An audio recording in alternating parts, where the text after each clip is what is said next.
Ang mabuting balita ng Panginoon, ayon sa sulat sa mga taga-Filipos,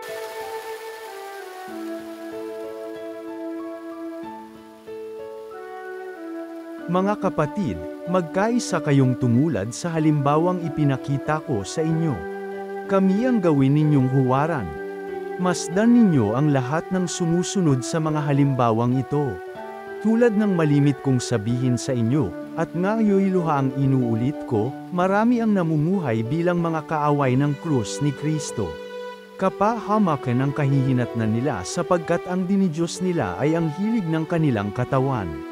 Ikinararangal nila ang mga bagay na dapat sana nilang ikahiya at ang pinag-uukulan lang nila ng pansin ay ang mga bagay na panlupa. Sa kabilang dako, ang langit ang tunay nating bayan. Mula ro'y hinihintay nating may pananabik ang Panginoong Hesukristo, ang ating tagapagligtas. Pagdating ng araw na yaon, babaguhin niya ang ating katawang lupa at gagawing maluwalhati, tulad ng kanyang katawan, sa pamamagitan ng kapangyarihang ginamit niya sa pagpapasuko sa lahat ng bagay. Kaya nga, minamahal kong mga kapatid, aking kagalakon at karangalan na lagi kong kinasasabi kang makita uli, magpakatatag kayo sa inyong pamumuhay na nakaugnay sa Panginoon. Ang mabuting balita ng Panginoon.